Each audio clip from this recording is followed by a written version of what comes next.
Hello and welcome to Life Beyond the Numbers, the podcast for people who are curious about how to have a more fulfilling work life. We live in a world largely driven by numbers, logic and reason. But how we feel at work and about our work impacts us, our organisations and society. There is a relationship between the numbers of our organisations and the life beyond the numbers.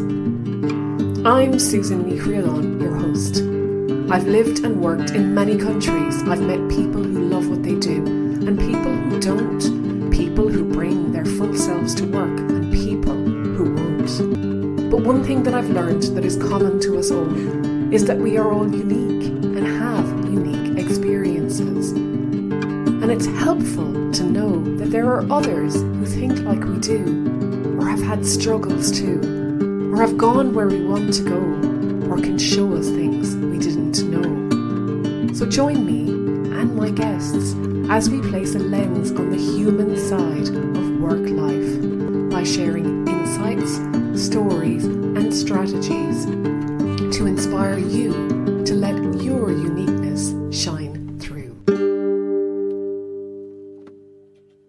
Well, today I am delighted to welcome Karina Rook to Life Beyond the Numbers. Karina, you're so welcome. Oh, thank you so much, Yvonne. I am absolutely over the moon to be here. Thank you. That's great. We are recording this in the week before Christmas. So I wonder what our energy levels are like at the end of this year. Karina, how are you feeling today? Actually, they're really high, and there's no logic to that because it's been an awful year personally for the Rook household. And and business has been hard. It's been a difficult year. But no, there is something, I can't deny it. You can't fake this kind of stuff. I feel amazing. And, it is that tuning into what's important to you, the energy around, who you spend your time with and all those sorts of things, being very deliberate to look after my energy. I mean, I guess it's been a focus for a while now, and that definitely is one of the things I'll be taking into 2024. But actually, you know what, despite it all, I'm going to go with good to great, actually. I'm very happy about my energy level right now.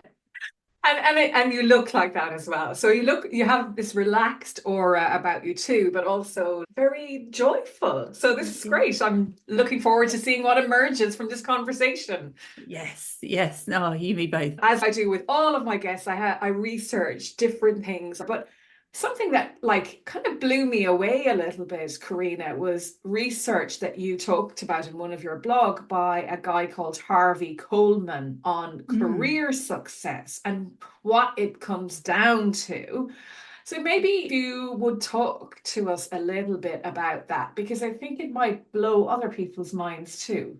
Sure. It is always a mic drop moment when I bring it into sort of like the exec development program, and actually even future leaders and with apprentices, which actually the right cohort to be getting this information out to at the beginning of their career. But Harvey Coleman talks about essentially there's three factors that go into your overall career success, and they are performance, image, which is more like people's perception of you as opposed to what you physically look like. And then he uses the word exposure, but I've got a background in HR, so I don't go there. I call it network. If we talk about career success, so let's focus on your network, people, or visibility if you prefer. And I guess those three things, how you perform, how people perceive you, and who knows about you, possibly aren't too crazy an idea, but the bit that is the mic drop moment is the percentage or the weighting to your career success. And the bit that absolutely always floors people is that performance only accounts for 10%. Yeah, that's a hygiene factor. And then we have 30% for how people perceive you or your image, and then 60% is your network. So effectively 90% is your personal brand. And nearly everyone that I know, the people that are willing to do the work, the people that are volunteering to be on development programs that I'm running, you can see the look register in their eyes that realize that all they've done is focused on their performance. When this really came home to me, I was leading a team and I had a business partner came to me and she was in tears. And she said, I don't know what more to do, Karina. I put every hour, I cancel my leave, or even when I'm on leave, I'm doing work for the company. I'm so committed. There's nothing I wouldn't do for the company, but I'm not getting any further. And she'd come off the back of a particular meeting in a management director level, and they hadn't taken her seriously. And she didn't feel that she was being listened to, or they didn't give her any genuine airtime, etc. And so she came away feeling completely dejected and like, what more can I do? And that's sadly, that's the perfect illustration of what I'm talking about. The 10% is the performance. She would do every hour under the sun, but they didn't have the perception of the value that she was going to bring to that meeting, and they had peripheral shutdown. So it's their bad. Yeah, absolutely. That's toxic behavior. And clearly I dealt with that. But equally, from her perspective, that was an illustration of where a hygiene factor of how brilliant you are technically actually has less and less impact for your career success over your full career. And I talk about this to groups when I'm doing some speaking. And in the world of people and culture and comms, which is my background, it doesn't really matter. When you get to a certain level, and it's again another perfect illustration of how it impacts your career success, up to a certain level in HR, and I can imagine it's the same in every other function, you're interviewed by people like you. So up to and around, I would say roughly HR manager, HR BP, you're going to be interviewed for a role by a HR director. So someone who knows you, understands you, very similar. Once you go HR director and above, you're interviewed by the board, and they don't give a monkeys about how well you can create a settlement agreement or a strategy or a budget. They're not interested in that. And that's performance. That's that 10% piece. What they're interested in is that personal brand piece. I don't like to get drawn into it's the old boys network. And I'm happy to talk to that there's a valid point, especially in my industry, which is predominantly women. And I've got a lot to help and support women in that. But the flip side of that is if you take something a little even more, I guess, rooted to the fabric of being human, it is that we are wired to be social. But yes, it gets twisted. But equally, if you take it in a more, I guess, more esoteric, but if you want to take the positive from that and understand it at its true core, is we are wired to be together. So that doesn't help if you've got toxic behavior, come back to that, but that is where it all comes from as well. So it does make complete sense. It does get malused for sure, but forewarned is forearmed. Absolutely. And as you were talking, Karina, I couldn't help but think remote working and how much of an impact does that have on that statistic? Because whatever about being visible in an office, we're invisible when we're working from home. If you're not in the room, and this is not a for or against working in the office, but I think it's more, how do I bring attention to the fact that I need to make myself visible if I am working remotely? Yeah, absolutely. Once you know this information, you've got the power back. You can take that power back. And it's being really deliberate about who do you want to know about you and what do you want them to be saying about you. And then getting in that room, I'm putting inverted commas here, if that is on Zoom or being seen on LinkedIn, it's not being present for present's sake, but just be strategic about it. You've only got so much time. So pick the places you want to be, the rooms you want to go in. Working from home has its negatives and positives. The positives would be that actually now your reach is global. And you take that for all it's what you take it. Yes, it's disempowering if you don't know about it and don't know how to play the game, so to speak, but it is within all of our gifts to be able to use it to our advantage. Absolutely. Networking always has had a kind of a bad rap as a word, and which is crazy, because maybe we should just call it connecting, because that has such a better way of thinking about it. And that's what you're doing. You're making connections, and we're wired to connect. Two things I remember hearing many years ago when I went to some event, about this and making yourself visible was, it isn't who you know, it's who knows you and what they think about you. And the other thing was somebody who said, if you do work remote, at the end of every week, send your boss an email with everything you achieved that week. Okay. Yeah. Just Yeah. so you're front of mind. And I think it's really good advice. Now, we might have moved on from emails, and this was quite a while ago, but out of sight, out of mind often. Yeah. And not intentionally either. But if you're not looking after yourself, no one else is going to do it for you, are they? Absolutely, totally. And I think, yeah, you can't blame him for that. There's, how many, literally millions of pieces of information our brain processes subconsciously and consciously in an hour, let alone a day, let alone a working week, when everyone is busier than they've ever been. Absolutely. It is just those little nudges, that little ting, ting, ting, this is me. Hi, how are you? Sort of done. Absolutely. In the grand scheme of things, it doesn't take too much time for you to do that. When I talk about these percentages of people, and just to really nail it home is when you ask people, look around, have you ever wondered how someone got that job? Yeah, and everyone in the room can resonate with that sense that there's something I've made it a lifelong study of those years since my first role. And it's like, how did they get in that job? And yeah, and exactly, it is who knows about them and what they're saying about their work. And I think 2 and 3, the visibility, exposure, network, whatever you want to call it, and your image go hand in hand as well. They influence one another. So you're talking about 90% is tied up in you presenting yourself and owning what you're worth.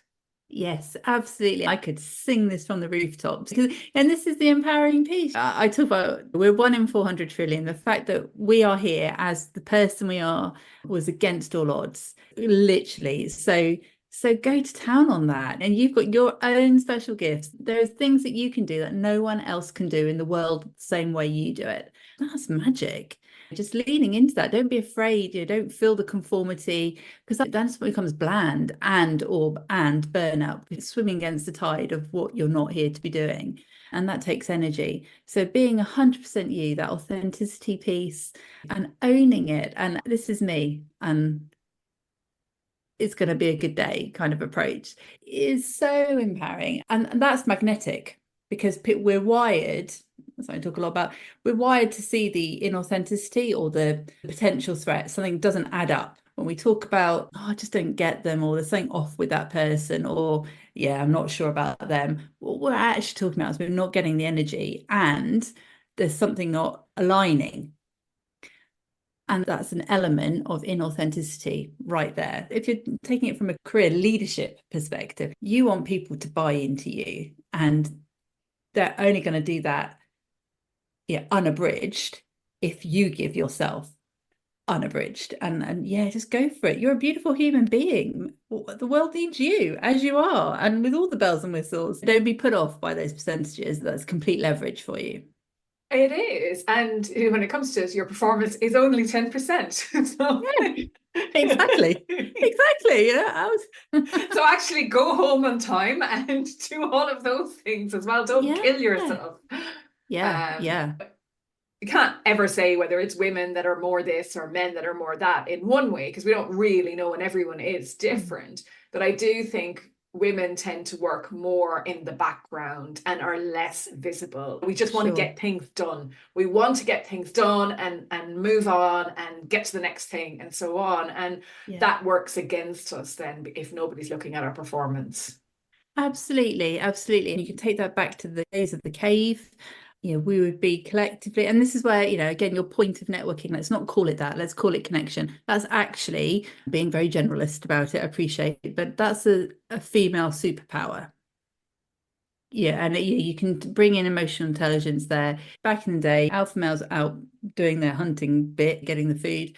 We were collectively back at the cave, and we would be looking after the entire group's children. So if your child had fallen over and I was closest, I would pick your child up and make sure your child was okay, because I knew that you would do the same for me. That's how that survival thing happens. So it's so innate in us.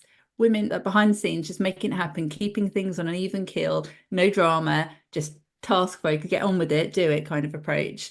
But that connection and emotional intelligence, and where someone might not be feeling at their best, those are all wonderful networking skills. So yeah, let's not call it that. Let's call it connection, because it's a superpower. Mm. Which brings me to freedom to be human. Because in a way, that's exactly what you're talking about here. Yeah, absolutely. So it's one of my values, along with, and they do interrelate, so that focusing on the whole, and so they're two of the four, and freedom to be human. When I was, I don't know, I had my moment, my epiphany, I don't know, like 2018, 2019. And so all my career, I've been working at either ends of a spectrum, either taking teams, individuals, organizations to their highest performance. It's whatever that looks like in terms of revenue growth, business growth, etc., blah, blah. And or helping people get back to work after being poorly. That kind of approach, and the inclusivity and the employee experience piece. And I had this epiphany where actually what I'm talking about on either end of the spectrum is the same thing.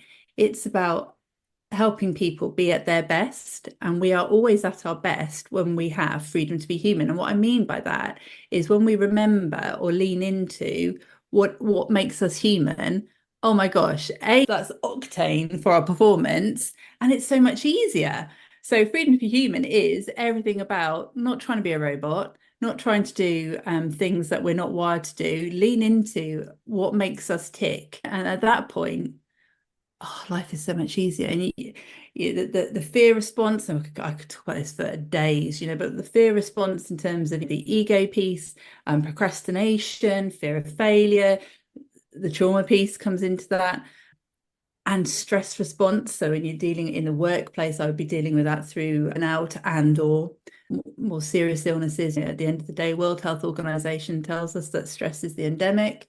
It leads to practically everything that's really bad for us in terms of disease. So I was obviously dealing a lot with that, and trying to understand the data behind it and the analytics and doing the predictive and prescriptive piece. And we could see in one of the organizations I was working with is that anyone who had a mental health absence, it was longer over the number of days. So maybe not the one episode. This is a little bit people geeky now, but they would have an average of 12 days throughout the year. Also, though, the shocking thing was 84% likely to not be with the organisation in the following year for whatever reason. And when you map that, so another piece of my analytics was to understand the cost of hiring and retention and all of that. Actually, it costs, even if you just take Oxford Economics, very basic, 30k, just over 30k per rehire. We're talking millions in retention issues. So it's a lot of money. But beyond that, it's people's lives. It's brothers, sisters, wives, husbands, children, best friends, etc. And so you realise 1 in 4 people suffer from stress or mental health illnesses. Stress is the contributing factor to nearly everything that's really bad for us. And so, but stress is a symptom of the fear response and stress response are interrelated. And we don't talk enough about what it takes. And the freedom to be human is the way that we mitigate our stress response. Most people are aware of, like the cortisol and the adrenaline piece. Everyone knows about freeze, fight, or flight, maybe fawn as well, if you want to put that in the mix. But there's a second phase that no one talks about. And this is where it all came together for me. So it's a bit of a rabbit hole, sorry, but I will get back to the point, I promise. But the freedom to human piece is that if you imagine that our stress response back in the day is there to keep us alive, is from risk of not being on the planet any longer. But what triggers that today is the ambiguity, the unknown, the feeling of not being in control, all things that we can completely appreciate in the workplace. We might not feel we're actually going to have the fight with the proverbial cave lion in the workplace, but the same things are triggering the same physiological response. So when you have the same thing triggering, we have the same response. And you talk, and I love this, again, on the programs with the cohorts. None of us I've not come across anyone yet who has run from a cave lion, okay, or fought the cave lion. But we imagine, it doesn't need a mindfulness session. I don't need any major, just imagine it. Everyone can do it. And I ask people, right, so you've run the fastest you ever run, or you've fought with this biggest lion you've ever come across, and you won, lion nil. You get back to the cave, you shut the cave door. I know there isn't a cave door, but it helps with the imagery. You get back to the cave door, and then what happens? So that situation has not happened to anyone in the room, but everyone can talk through what they would go through. And it would be things like they feel exhausted, they feel relieved, that euphoria that they're the ones still alive. They'd have a hug with whoever was next to them, and then they would probably have a feast around the fire. And by the end of the night, it was 5 lions, not one, as they retold the story. And then they would sleep a lot. Okay, and so all of those things, I call that phase 2, and it's of the stress response. And what happens in the workplace, yes, there isn't a cave lion, true, but we can have really difficult days, so much to do, a lot of other stuff going on in our lives, and we just go from the running or the fighting the lion to another running or fighting the lion. We don't get the back at the cave and that phase 2 piece. We never get it out of our system, and that's what's the damage. And to answer your point about the freedom to be human, having a hug from someone, making sure you've got your sleep, enjoying some social feedback and retelling the story. Stories are immense, wired for those. All of that is what it means to be human, because as far as I'm aware, no other animals tell the story and have the hugs, etc. Yeah, they're equivalent, but remember, just being what it is to be human is our primary way of mitigating the stress response. And if you take that into the work environment, then how are you helping people with the recovery? How are you helping people celebrate a win after you've had a difficult campaign, or you've had to be covering for a colleague for a while, or you're having to deal with a pandemic, or you're having to deal with understanding what furlough is, or all these sorts of things that we've had to go through, cyber attacks, cost of living crisis, they're mounting.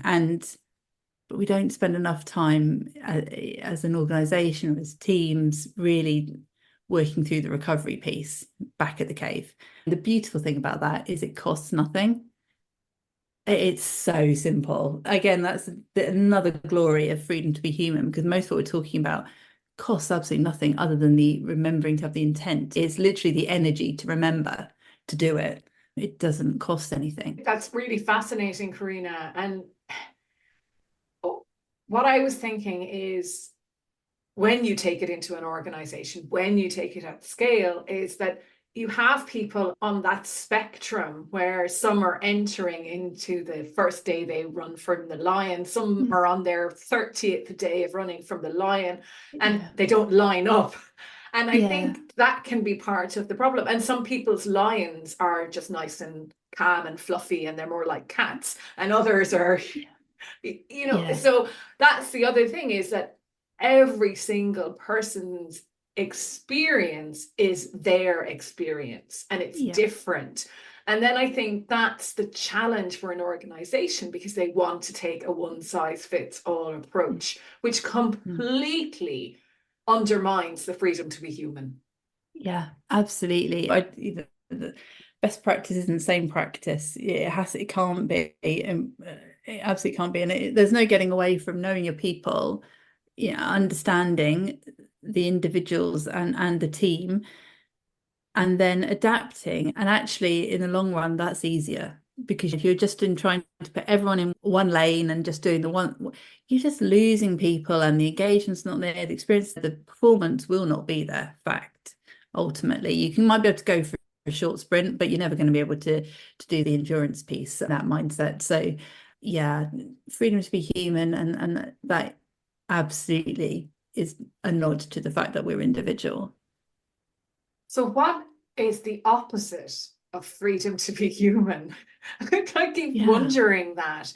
Is it denying humanity? Do you have an opposite, a tension, Karina, that you hold? Yeah, no, I think it is. I guess denial is a helpful word. It's that trying to be robotic, it's trying to be, it's dehumanizing, whatever that looks like. So losing individuality, ignoring intuition, ignoring all the data points, not having emotional intelligence. It's all of those things, and ignoring all of the data points that we've got, because even like you could link that into natural cycles and the environment. It's becoming disconnected. It's a disconnect. And I think connection is the word of the the conversation, I guess. But yeah, I talk about, if we're going to combat burnout, if we're going to help people to perform at their best, they have to connect to their self, to their destiny, to their tribe, and to their environment. And so when you've got a disconnect, that's probably the neatest, most efficient way of saying that you're not having freedom to be human. And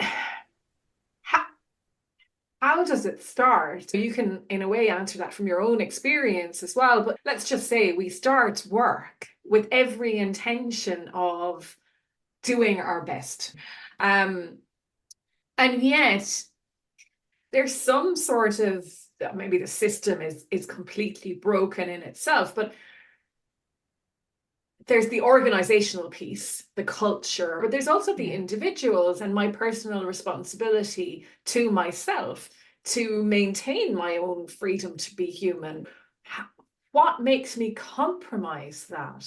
Yeah, I think in my personal sort of experience of working with teams, it's and this isn't with a judgment, it's the inauthenticity or the lack of alignment that happens. Yes, life can be really hard. And so sometimes taking a role literally for the paycheck is the right thing to do at that time. And, you can't, there will be people potentially that your listeners, that they may have someone in that situation on their team. So there's no judgment with that. And then there's also I think as time goes by, there is an awful lot of other things going on for people. So sometimes that focus at work is not 100% where they're actually there. And again, clearly no judgment with that. But I guess then it is understanding those different scenarios, the different profiles of the people that you have, the general where they are, their drive, and it's their connection or their alignment to what you're trying to achieve. And in fact, I was talking to a potential client yesterday about this very thing, and it was how you use your selection process to really drill into and understand someone's purpose and passion over competency. So I'm a huge fan, this might be controversial, I'm a huge fan of not, or at least limiting, the weighting of competency interview questions in a selection process, understanding what influenced someone, how they grew up, and what turned their head as a teenager, or when things have gone wrong, how do they come back from that, or why do they still do what they do even though it might not be easy. Those sorts of questions, understanding a person at that point of selection is hugely helpful in at least getting to a team where you can appreciate that people have got different things going on for them. But when you have got that, the closer you can get to alignment, and maybe 100% alignment is utopia. I'm always up for that, by the way. I know you can go for it. I would encourage people to go for it.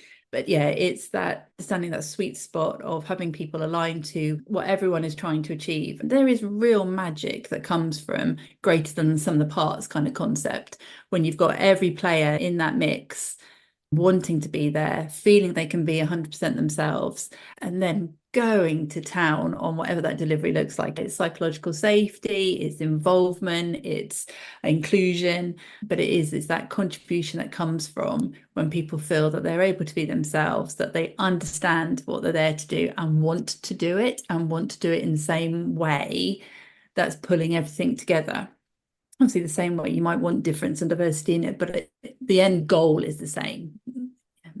Not necessarily the exact way people get to it. That might not be helpful, but yeah, it's the alignment. I think one of my guests described it as pixie dust. Okay. Oh, yeah, I love that. I love that. Yeah. She was in an organization where everything just seemed to work really well. And yeah, she said it was magic. She was almost afraid to talk about it in case the bubble burst. Yeah. Oh, no, I love that. And pixie dust does. Yeah. Yeah. But that speaks to one of your values, which is stardust. Yes, we are all made of stardust. Yes, so number 3 on my values, it's got several flavors to it. So absolutely, it's an oddity. We are connected to something, even again, the connection. We're connected to something even bigger, that cosmos concept. And I think we have an entitlement to shine our brightest.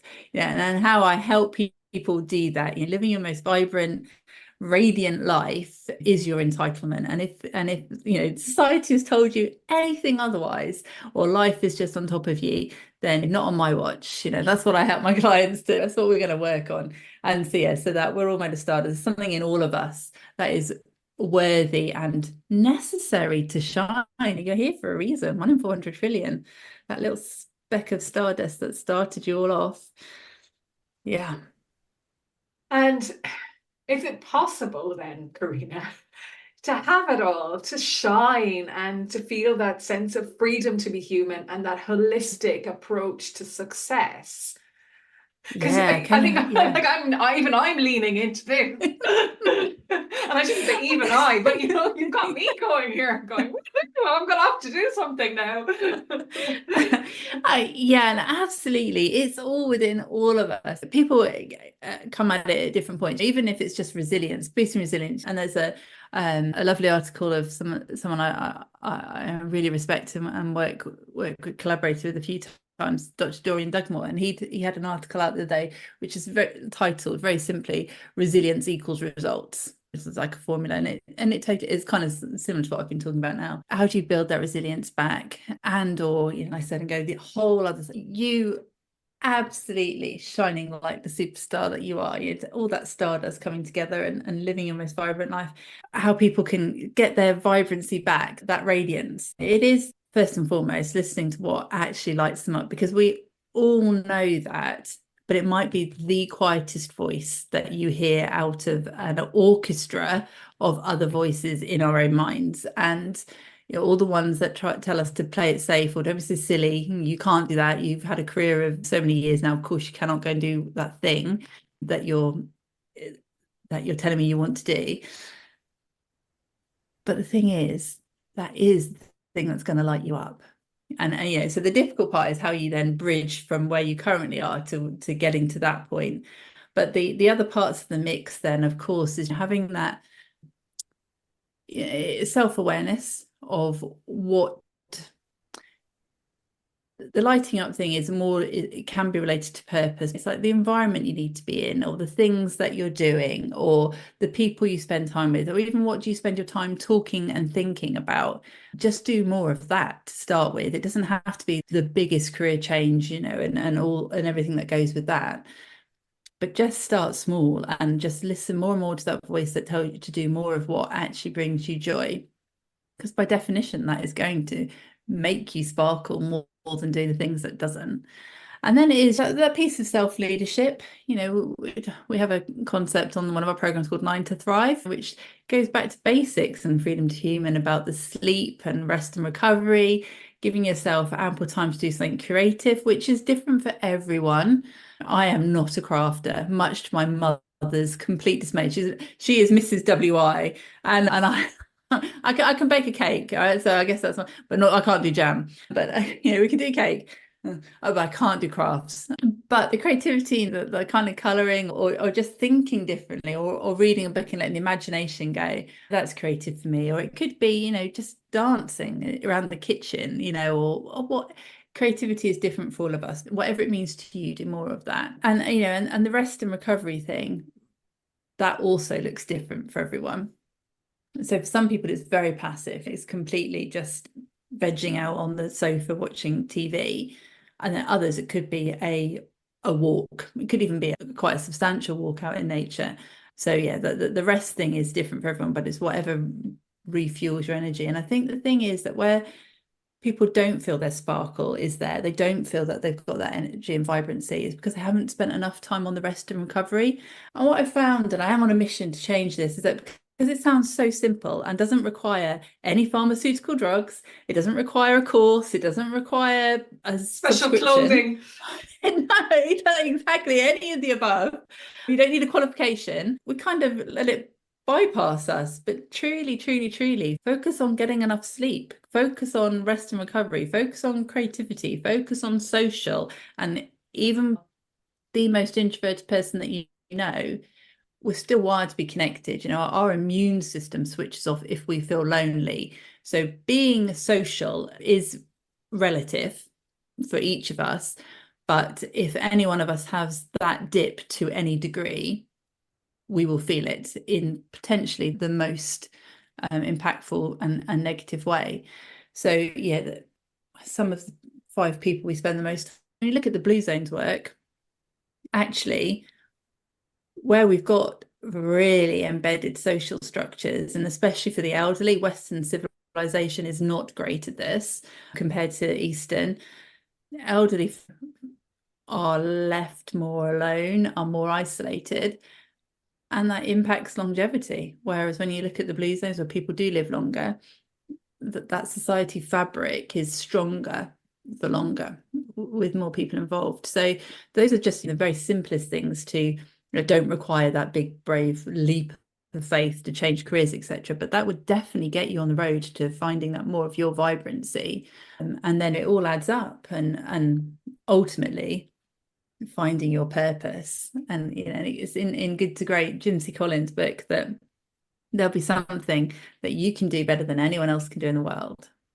Be the way that you're back to where we started with your brand, so to speak. What is it that you can do that has some kind of economic value, which might be a sort of charitable social value piece? It doesn't actually have to be a pound sign, but whatever that is, some kind of exchange, and that you absolutely enjoy. And that's the real route to finding what's going to light you up.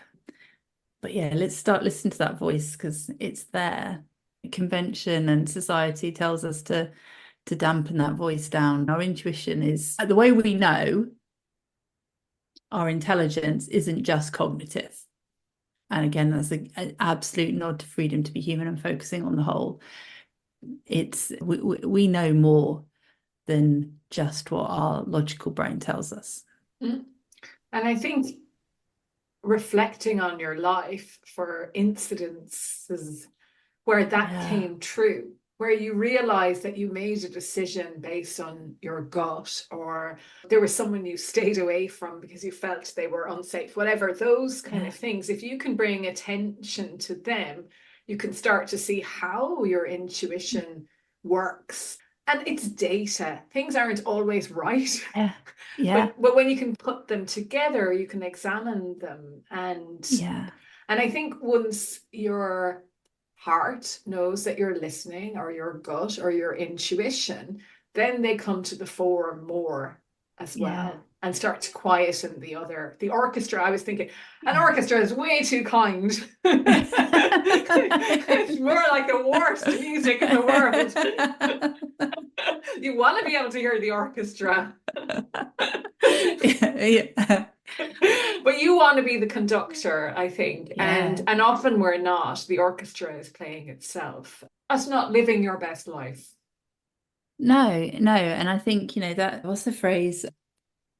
What you tolerate, you perpetuate. I think that's beyond sad. I could get on my soapbox quite literally. Don't settle for that mediocrity. Everyone is worth so much more than that. Every human has more to that. I don't know who this quote is, and I'm not going to get it right, but it's along the lines of, there's no mistake in you, and life is destined to be successful. And that's so true. That's the definition. That's why we're here, how we continue to be here, that evolvement piece and enlightenment and just growth and success. That's all part of it. Yes, you can get different definitions of success and failure, of course, but actually freedom to be human is to be successful. That's the original blueprint. And then things get in the way, or we stop listening to the intuition and etc. And that's when it starts to unravel. But just leaning into, in a way, when you think about it, Karina, just being born is successful. So you're successful having come onto the planet at all. And then after that, everything's a bonus. So go and just live. It really is. And I think people can really just feel comfortable in their own skin. That's probably what I'd ask for the whole of humankind, really, is to feel that, and that heart-centered peace, and listening to that, and that compassion, and having love as a default setting is always going to stand anyone and everything in greater stead. And there is no reason why it shouldn't be.